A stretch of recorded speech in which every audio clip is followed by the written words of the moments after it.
Welcome back to Swiss Watch Expo. I'm Ro, and today we're getting into the GMT-Master IIs. Stay tuned. It's going to fly by.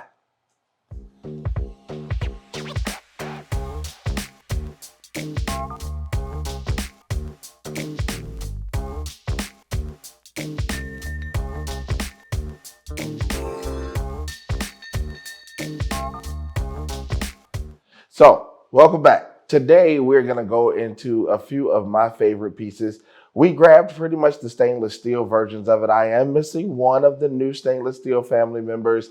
I just couldn't even get it on camera. It's so hot. Yes, I'm talking about that left-hand GMT, that new Sprite. Before we could even get it back on the camera, it was already gone out of here. So you're going to have to pick one of these today too. So let's dive right into it. We're going to talk about the GMT-Master II.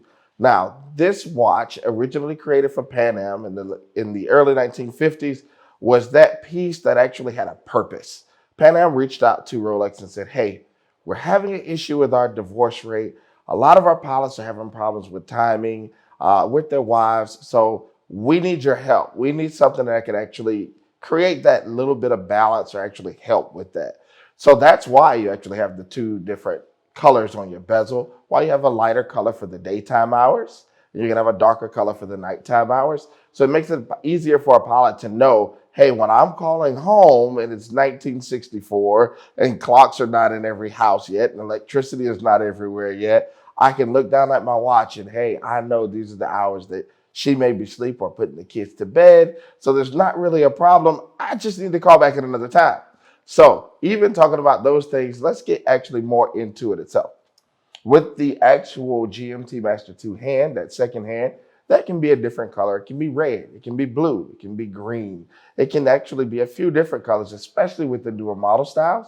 That hand was made specifically to keep the time where your spouse is. So when you look at that, you set it to where your spouse is, and wherever you're traveling, you have your local time as well. That's the fun of it. Now, when you get ready to master it and you just say, you know what, I've got this under control, let's move to the next step. That's when you move to being able to actually move your bidirectional bezel. That bezel is actually going to give you the opportunity to give a third time zone. Now we've got business, we've got personal, we've got family. Everybody's in a great place. Let's look at a few of the ones that we actually have here at Swiss Watch Expo right now. Again, that Sprite, it was too hot to handle. It's already gone. But still, we do have the Batgirl, which is just going to be the Batman, but on a Jubilee bracelet. We have the classic Batman, which is actually going to be on the Oyster bracelet. People do feel this gives a little bit more dress. This one actually gives a little bit more strength, a little bit more ruggedness. I'm personally a huge fan of both. Even for me, the Pepsi, which is going to be on the Jubilee bracelet, and you can get that on an Oyster too. That watch is actually one of my favorites. It's one of the most iconic. Choose which one you like. They're going to have both options where you can actually get a little bit lighter color or a little bit darker color on that Pepsi as well. And it's just going to be based on year and model style. But I want you to tell us below at Swiss Watch Expo, which stainless steel GMT is your favorite? Which one's flying home with you? Let us know. Tune in below.